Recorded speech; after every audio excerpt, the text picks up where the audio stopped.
Well, Boing is back again. Let's do it again. Ba. Boing. Boing. Ba. Boing. Boing.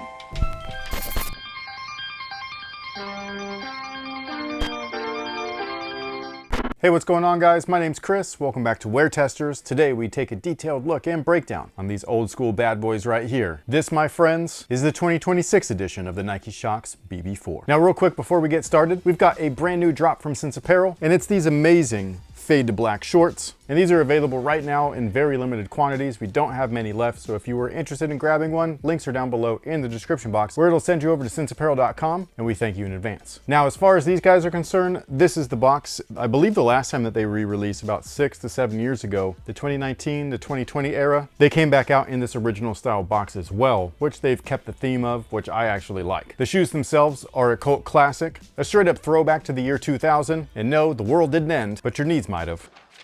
Now, this particular shoe is quite an interesting one. It's part of the Nike Alpha project, which you can see depicted here with the 5 dots. Essentially, the Alpha project was an accumulation of all of Nike's best designers, and they would go in and basically do whatever they wanted. Not literally, but the Alpha project stuff was their thinking outside the box line. So all of the latest and greatest stuff that they could think of or come up with, or even something like this, bringing it to market, where they had been working on SHOX for over a decade. This particular model was designed by Eric Avar, a Nike basketball legend who's designed some of you and I's favorite basketball sneakers, from the Nike Penny series all the way through the Nike Kobe series and more. They're most known for being worn on the feet of one Vince Carter during the 2000 Olympics, where he... Bonato gets with a sloppy pass. Carter inside. Oh! Just look at this spectacular takeoff. He jumped over his head. And the rest is history. Now, Nike SHOX is an interesting technology, mostly because it's one of the most beloved and the most hated technologies within the brand's entire history. The concept of the cushioning itself originated way back in 1984, which sounds insane, but it's true. Where the designer of the Air Force One and co-designer of the Air Jordan 2, Bruce Kilgore, came up with this design concept of a mechanical shock system, and after 16 years of prototyping, testing, and developing columns of all sorts and styles, this is what they ended up coming up with. However, it didn't debut on this particular shoe, the Nike SHOX BB4. Instead, it debuted on a runner called the Nike SHOX R4. Both of which part of the Nike Alpha project, both of which awesome in their own right, both of which sharing some manufacturing consistencies with the double-lasted forefoot and the polyurethane-based Nike SHOX rear columns. Which one of these do you like better, actually? Do you like the R4 or the BB4? Sound off below. So again, 1984 is where SHOX kind of were born, at least in terms of inside the mind. Did not see an official release until the year 2000, and believe it or not, weren't really perfected until the year 2017 through 2018 with the Nike SHOX Gravity. Those are actually the only shock columns that I will vouch for. Those things are stupid comfortable. Now, in terms of the brand new 2026 edition of the Nike SHOX BB4, they're basically made the way that they were last time in that 2019-2020 era. Now, you might be wondering if SHOX were actually that bad, then how did they become so popular? Well, great marketing. Not only were the print ads amazing, those commercials were just fantastic. Where you going? Where you going? Get it to me, get it to me. Oh, gotcha. Now, this is how the glove do it. Give me my ball back. Well, then take your ball in. Yeah, the glove, did you see it? Me, mostly me, it's my domain. The glove. Hey, hold on, man. You ain't gonna be disrespecting me like that. When I ain't looking, huh? Oh, boy, that's something else. The outsole is full-blown rubber, herringbone in the forefoot, simplicity in the rear. Now, in terms of overall cushion, the forefoot section of the midsole is housed within the upper.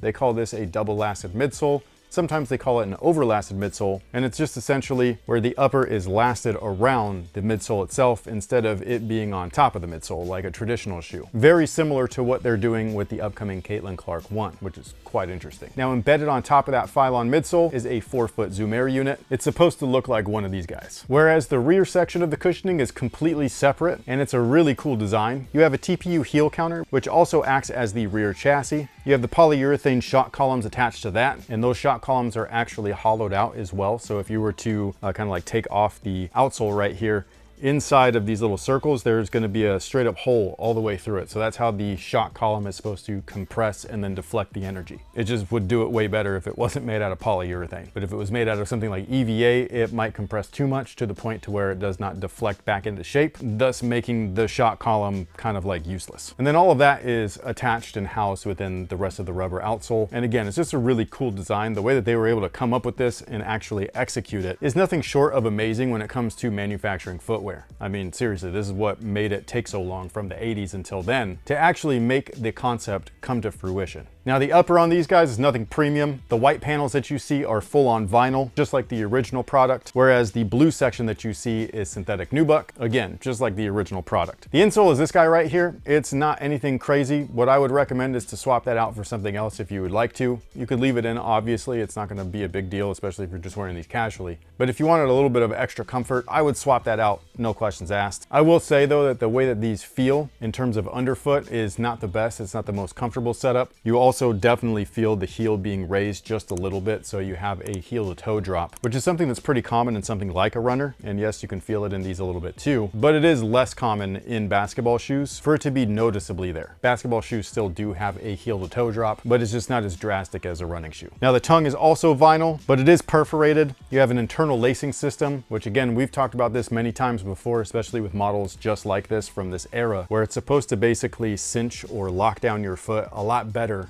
than a traditional lacing system. So that coupled with the midsole being housed within the upper, that double last or overlast section, you're supposed to be getting ultimate lockdown in the forefoot, which is fantastic for basketball. It's just that this isn't an overall great shoe, despite Vince Carter doing just great things in them. And not just Vince either. A lot of old school hoopers swear by SHOX. They love these things. Now in terms of sizing, they do fit true to size. Whatever you typically wear, that is what I would recommend. Wide footers may want to consider going up half a size. I wouldn't say that it's drastically necessary, but with the double lasted midsole, you may want to consider it. If you're local to the Sacramento or Elk Grove area, Phenom will carry these in store. Make sure that you follow them on Instagram, simply at Phenom Global, for all of their launch procedures. Also, this is an aside, but if you are local to the area, they're doing their summer sale right now, where select sneakers are buy one, get one for 45 bucks. That's pretty cool. But with all of that being said, sound off below and let us know what you think about the return of the Nike SHOX BB4. Do you think this is a good move? Do you think that this is one that they should have kept in the vault for a little bit longer? SHOX seem to be having a slight resurgence right now, so I think that now is probably a great time for this, even though it feels like the SHOX runners are primarily having the resurgence. I don't know if basketball can come back in the same way that running has. I don't know if